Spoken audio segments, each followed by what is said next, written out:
Jessica Kim had a baby girl and 9 months later gave birth to BabbaCo.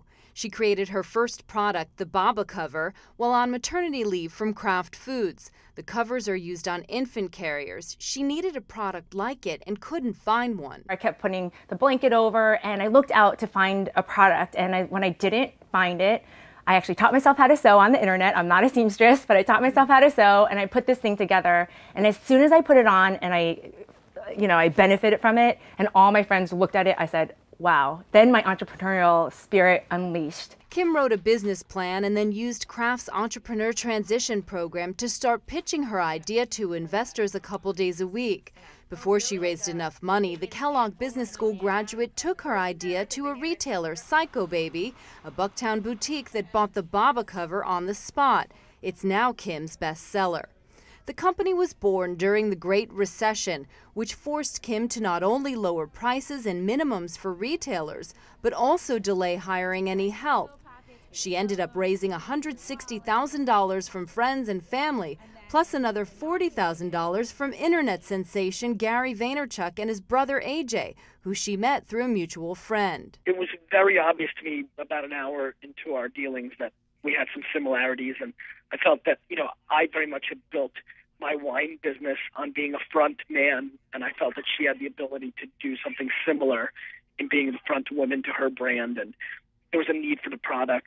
I felt that it was a worthwhile opportunity. Fundraising can be the biggest challenge for most entrepreneurs, but Kim had experience with that by age 19. She started a premium baking business out of her dorm room at Brown University called Jessica's Wonders. Within 5 years, she raised $1 million from angel investors and grew from delivering goodies to a local pizzeria into a business with more than $3 million in annual revenue, serving stop-and-shop grocery stores all over the Northeast. She says the experience not only taught her to stay true to her brand, but also to keep startup costs low. We had this great high-end image brand, but then when people had the experience of buying it, it was in the supermarket. There was a disconnect in the experience. We hired a large staff, we had a really fancy, nice office, things that really don't bring in revenue and don't really count. We have our production all set. BabbaCo's headquarters are in a small office on the northwest side, whose owners, Kim say, took pity on her and charge her modest rent.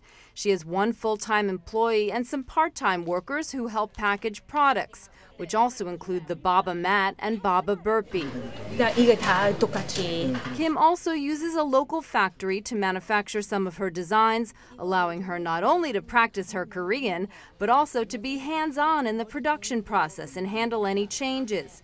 When we visited, she was working on a one-piece pattern for the Babba cover that will shave $4 or $5 off the final consumer product. But now that she serves 350 retailers, including national chain Bye Baby, about half her manufacturing is done in China. Our biggest challenge right now is how do we transition to that next stage of business? We're not a startup anymore, but we're also not a Fortune 500 where we have all the support and funding and awareness.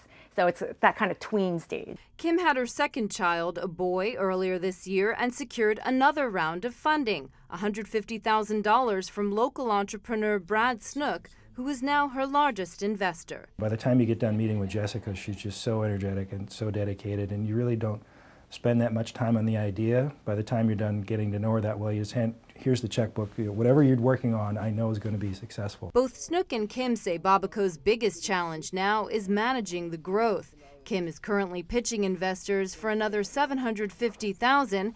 She plans to hire a sales director and a marketing media manager to help edit her website videos, which she's hoping to syndicate and use to foster what she calls a Babba Mama community. I want to be the next Martha Stewart of baby industry. Let's go big with this, or let's go home. So no matter what we do, if we go down, we're gonna go down trying, and we're gonna try to achieve all that we can to reach that big vision. Right now, that could include licensing deals with Universal Studios for new Babba cover designs, new products like lunch boxes, and even a baby food cookbook.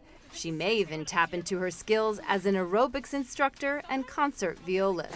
No matter where BabbaCo goes, Jessica Kim has been blazing trails since birth.